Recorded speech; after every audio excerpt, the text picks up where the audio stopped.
अस्सलाम वालेकुम, आप देख रहे हैं इनसाइड पाकिस्तान। मैं हूं मोहम्मद ज़फ़ीर। बलूचिस्तान में सियासी मुज़ाकरात से खुशहाली और अमन आएगा। सदर ममलिकत आसिफ अली ज़रदारी वो कह रहे हैं कि मुफाहमत से ही हम आगे बढ़ सकते हैं। तमाम जो लीडरशिप है उसको साथ मिलाएंगे, बातचीत करेंगे और मामलात बेहतरी की तरफ जाएंगे। दूसरी तरफ बजट के मामले पर तहफ़्फ़ुज़ात हैं पाकिस्तान पीपल्स पार्टी के। और आज बिलावल भुट्टो ज़रदारी साहब ने प्राइम मिनिस्टर शहबाज शरीफ साहब से मुलाकात की। मुलाकात में तमाम तर तहफ़्फ़ुज़ात सामने रखे गए कि बजट में उनको ऑन बोर्ड नहीं लिया गया, और साथ ही साथ उन्होंने ये शिकवा भी किया कि बहुत सारे ऐसे इश्यूज़ जो हमसे सिरे से डिस्कस ही नहीं हुए। लेकिन इस सब के बावजूद बिलावल भुट्टो ज़रदारी ने हुकूमत को ये यकीन दहानी कराई, प्राइम मिनिस्टर को भी, कि हम बजट पास कराने में आपकी मदद करेंगे। जब बजट पेश किया जा रहा था उससे पहले भी, और इवन बजट स्पीच से पहले जो बजट डिले हुआ था, चूँकि 4 बजे बजट पेश करना था, तो उसकी वजह भी यही बनी थी कि चूँकि पाकिस्तान पीपल्स पार्टी नाराज़गी का इजहार कर रही थी। नाराज़गी का इजहार वो आज भी कर रहे हैं, लेकिन साथ साथ हुकूमत का साथ भी दे रहे हैं। तो ये ड्यूल पॉलिसी क्यों है और ख़ुद पाकिस्तान पीपल्स पार्टी कन्फ्यूजन का शिकार क्यों है, इसके ऊपर भी प्रोग्राम में आगे चलकर बात करेंगे। दूसरी तरफ अपोजिशन लीडर उमर अयूब ने बजट को गैर कानूनी दस्तावेज़ात करार दे दिया, और उन्होंने कहा कि जी ये जो जिस तरह का बजट लेके आए ये बिल्कुल काबिल कबूल नहीं है। आज वो कौमी असम्बली में इज़हार ख्याल कर रहे थे और उन्होंने कहा कि सरमायाकार कानून की बालादस्ती ना रखने वाले मुल्क में सरमायाकारी नहीं करते। साथ ही साथ उन्होंने कहा बजट के हवाले से कि बजट एक गैर कानूनी दस्तावेज़ है जो यहाँ पेश हुआ। बजट जब पेश होता है तो फाइनेंस बिल समेत तमाम दस्तावेज़ यहाँ पेश करनी होती हैं। साथ ही साथ उन्होंने कहा जी कि ऐवान में वो न तो दस्तावेज़ आई और सिर्फ वज़ीर ख़ज़ाना की तकरीर रखी गई। इसके अलावा उन्होंने तनकीद की हुकूमत के ऊपर और कहा 50 साल में सबसे कम सरमायाकारी मौजूदा हुकूमत के दौर में हुई, और एदाद शुमार में हुकूमत हर एदाद शुमार में 2 नंबरी कर रही है। मुल्क में बेरोज़गारी और अफरात ज़र में नुमाया इजाफा हुआ है और फ़िक्स आमदन में भी कमी आई है। साथ ही साथ वो कह रहे हैं कि शहबाज शरीफ ख़ुद को मुतनाज़ बनाकर खुश होते हैं। करप्शन केसेस में मुलविस अफराद करप्शन कैसे ख़त्म करेंगे, ये उनका सवाल था। उसके अलावा बहुत सारी उन्होंने बातें की, कुछ इस तरह का अल्फाज जिसके ऊपर उनका माइक भी बंद किया गया बजट के वाले से ही। पोजीशन तो तनकीद कर रही है, बिज़नेस कम्युनिटी भी कोई ख़ासा खुश नहीं है। लेकिन जो आज बात कर रहे थे वज़ीर ख़ज़ाना, वफाकी वज़ीर ख़ज़ाना, वो ये कह रहे हैं कि इस मुल्क को अगर आपने बेहतरी की तरफ लेके जाना है तो प्राइवेट पार्टनरशिप यानी निजकारी की तरफ वो कह रहे हैं कि जी ज़ोर देना होगा। और उन्होंने रेफरेंस दिया कि सिंध में जिस तरह थरकोल के वाले से प्राइवेट पार्टनरशिप प्रोग्राम्स चलाए जा रहे हैं, सूबाई हुकूमतें इसके ऊपर जोर दें, वफाकी हुकूमत भी निजकारी की तरफ जाएगी। माइंड सेट यही लग रहा है कि शायद बहुत सारे इदारे जो है वो प्राइवेट होंगे, और क्या ये सारे सब चीज़ों का हल प्राइवेटाइजेशन ही है, इस पर बात करेंगे। ज्वाइन किया है हमें आसिफ बाजवा साहब ने, सीनियर सियासतदान, सीनियर रहनुमा है मुस्लिम लीग नून के। बाजवा साहब खुश आमदीद कहते हैं आपको शो में। बहुत शुक्रिया जी, thank you very much. Bajwa साहब किस तरह देखते हैं, एक तो बजट ज़रा पेश हो गया, ईद भी गुजर गई और माहौल अब आहिस्ता आहिस्ता दोबारा से ज़रा बहस हो रही है बजट के ऊपर। बजट पास भी हो जाएगा ज़रा, जो उसकी बजट मंजूरी है, बिलावल भुट्टो ज़रदारी साहब ने कहा कि हम साथ देंगे हुकूमत का, नंबर्स आपके पास पूरे हैं। लेकिन अगर हम स्पेसिफिक बजट की बात करें तो कोई आप भी खुश नहीं है, आपके इत्तेहादी भी खुश नहीं है, और जो इत्तेहादी नहीं है पाकिस्तान पीपल्स पार्टी टाइप के जो लोग हैं जो आपका साथ ज़रूर दे रहे हैं नेशनल इश्यूज़ पे, वो भी खुश नहीं दिखाई दे रहे। तो ये हो क्या रहा है, बजट ठीक तरीके से बना नहीं, आप लोगों को ऑन बोर्ड लिया नहीं गया, या इसकी ऑनरशिप नहीं है। ठीक है, IMF ने कहा और वो जो डिमांड उन्होंने रखी एज इट इज़ आपने उसको लगा के टैक्सेस शैक्सेस और उनके मुताबिक बना के पेश कर दिया है। बिस्मिल्लाहिर्रहमानिर्रहीम। आपका बहुत शुक्रिया, आपने मुझे इनवाइट किया और वक्त दिया। गुजारिश ये है कि देखें, मैं ये समझता हूँ कि ना सिर्फ आज के जदीद दौर में बल्कि कबल में भी जहाँ जहाँ पे जमहूरियत मौजूद है या जमहूरियत रही है, वहां पर जो अपोजिशन है उसका काम है कि गवर्नमेंट की गलतियों को उजागर करना और उस हवाले से मुस्बत तजावीज भी देना। ठीक। लेकिन पाकिस्तान में जो पार्लिमान की सियासत है, जो पार्लिमान की रवायात है, उसमें बदकिस्मती ये है कि कोई भी पार्टी जो अपोजिशन में होती है वो गवर्नमेंट की पॉलिसियों को क्रिटिसाइज तो जरूर करती है, उनके नकायज तो जरूर देखती है, उनके नुकसान का जो इक़दाम होते हैं उनको उजागर करती है, लेकिन वो अपनी तरफ से ये तजवीज नहीं देती कि आप इस तरह करेंगे तो इस तरह होगा, आप इस तरह ना करें। मिसाल के तौर पे आजकल कुछ लोग ये समझते हैं कि प्राइवेटाइजेशन नहीं होनी चाहिए और प्राइवेटाइजेशन के वो खिलाफ हैं, लेकिन उसका हल भी नहीं देते कि हमारे पास ये हल है। इस तरीके से आप ये जो सफेद हाथी बने हुए हैं, PIA या पाकिस्तान रेलवेज या पाकिस्तान स्टील मिल्स, बाजवा साहब, इसमें आपने स्टील मिल की, रेलवे की, आप PIA की बात की, यही इदारे 20 साल पहले, आज से ठीक 20 साल पहले तक बहुत अच्छा प्रॉफिट दे रहे थे, लोग फख्र महसूस करते थे इन इदारों में नौकरी करना। तो वजूहात तो आपको भी पता है, वजूहात हमें भी पता है, उसके ऊपर ना तो आप बात कर रहे हैं, ना पाकिस्तान पीपल्स पार्टी बात करना चाह रही है, ना MQ बात करना चाह रही है। जी देखिए, इसमें कोई शक नहीं है कि इसमें जब जो कोई इदारे जो हैं, जब मिसाल के तौर पे आज की तारीख, आज 20 जून है 2024 को, आज भी आपको पाकिस्तान स्टील मिल से चोरीशुदा माल मार्केट में दस्तियाब है। सर क्यों है? सब लोगों को क्यों है? PIA के पुर्जे खुल के कराची एयरपोर्ट के सामने सेल आउट हो रहे होते रहे हैं, अभी भी हो रहे हैं। सर मैं अर्ज करता हूँ वो इस लिहाज से है कि मिसाल के तौर पे पाकिस्तान स्टील मिल्स के मुतल्लिक वहां पर जो मुलाजमीन हैं उनके तल्लुकात या उनकी जो ट्रैक रिकॉर्ड है या वो उनकी हिस्ट्री है, वो किसी न किसी सियासी जमात के साथ वो रिलेटेड है और सियासी भर्तियां होती रही हैं और आज उन्हीं की वजह से नुकसान आता है।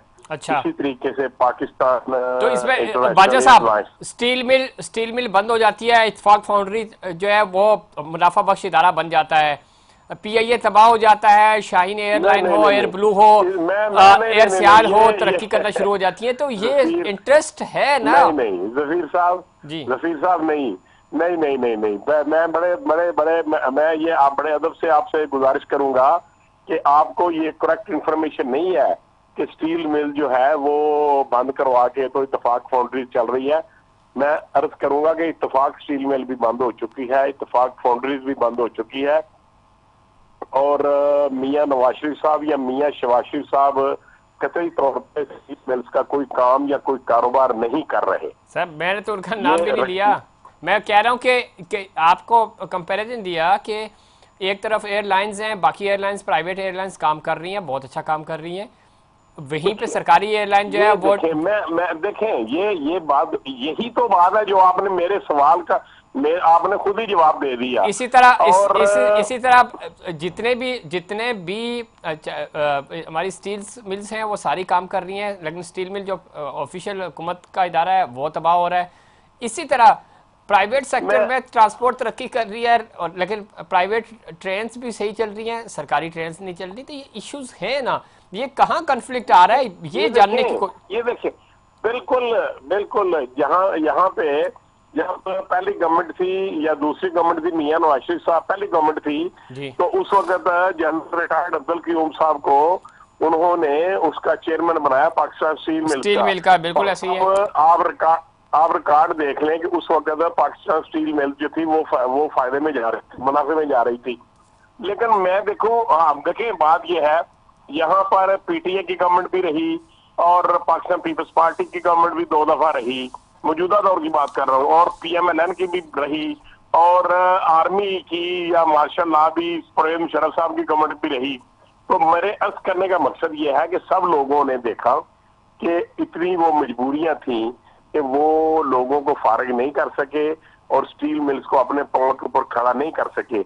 मैं ये समझता हूँ आज के इस दौर में आप अगर सारी दुनिया में मामलात को देखें, पूरी दुनिया में इस तरह के जो बड़े प्रोजेक्ट्स हैं जब वो लाश में गए हैं तो सारी दुनिया ने उनको प्राइवेटाइज किया है और सब सब डिपार्टमेंट्स ने, सब इदारों ने फायदे दिए हैं और लोगों ने जाती तौर पे मेहनत करके वहां से मुफादात हासिल किए हैं।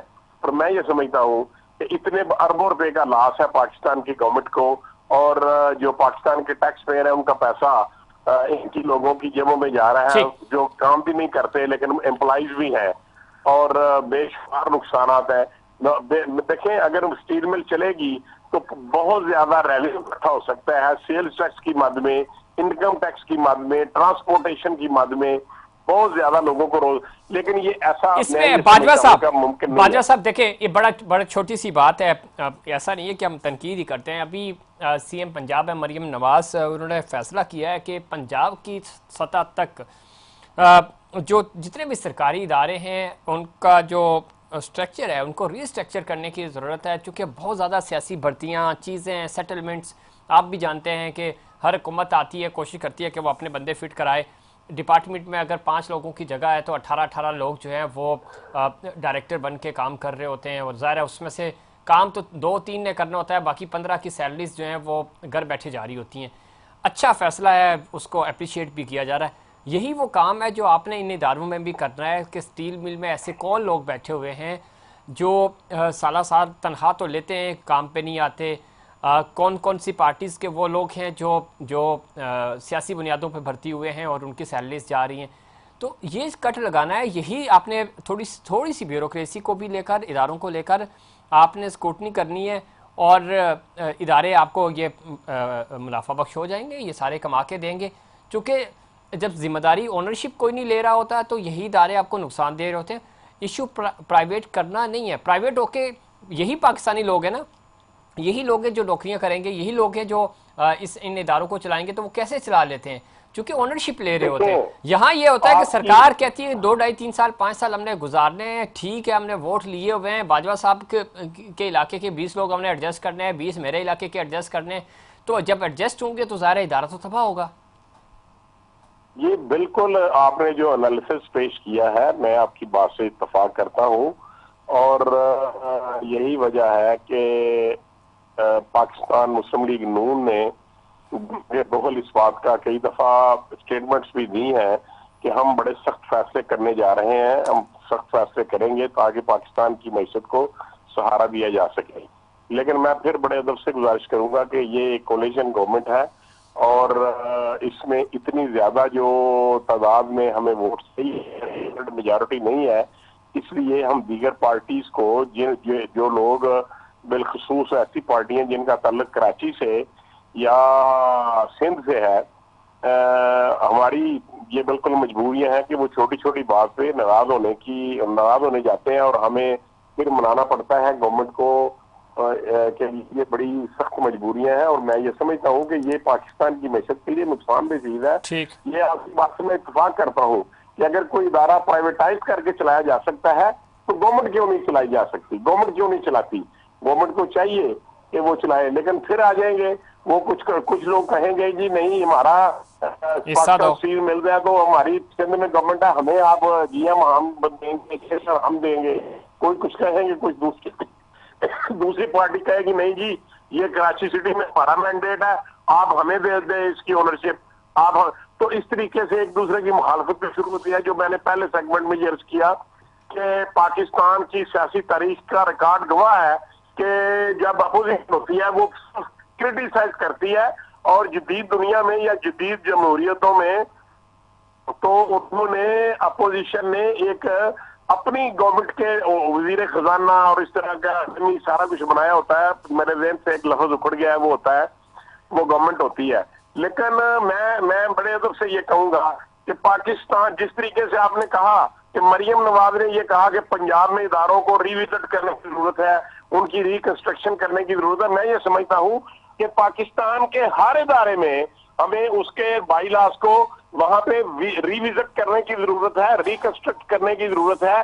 और जब तक ये नहीं होगा, ऑन मेरिट नहीं जाएंगे, मेरिट पे फैसले नहीं होंगे, उस वक्त तक हम अपने आप को भी धोखा दे रहे हैं और अपनी अवाम को भी धोखा दे रहे हैं और हम दुनिया को भी धोखा देने की कोशिश कर रहे हैं जब तक हम इनको रिविजिट नहीं करेंगे, हमें सबसे पहले अपना हाउस इन ऑर्डर करना होगा, अपना घर इन ऑर्डर करना होगा, हमें अपने आप को दुरुस्त करना होगा। ठीक है। और जिस आपने जो बातें की, मैं आपसे इत्तेफाक करता हूं।